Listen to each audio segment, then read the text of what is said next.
საერთოდ უვიზო რეჟიმის წარქმევის საფრთხის წინაშე ვდგევართ, რაც ძალიან დააზარალებს ჩვენ ქვეყანას, არა მარტო ჩვენ ქვეყანას, ჩვენ მოსახლეობას, ჩვენ ხალხს.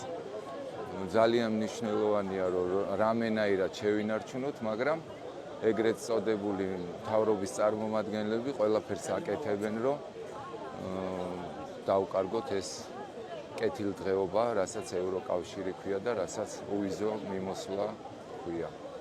ევროკავშირში საერთოდ 70 წელიწადი არ ყოფილა საერთოდ ომი და ჩვენ რუსებთან გვათრევენ, სადაც ამ წუთას უკრაინასთან აქვთ ომი გაჩაღებული.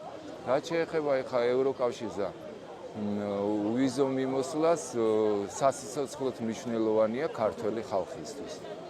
ონკოლოგიური პაციენტებისთვის მე მქონდა შეხება, სწავლობდი და მუშაობდი ავსტრიაში და გერმანიაში და იქ ვეხმარებოდი უსასყიდლოდ ჩვენ ქართველებს, ონკოლოგიურ პაციენტებს და უთარგმნიდი რაღაცებს, უკეთებდი მოკლედ და ძალიან ცუდ დღეში იქნებიან მაგალითად აი ონკოლოგიური დაავადებული პაციენტები.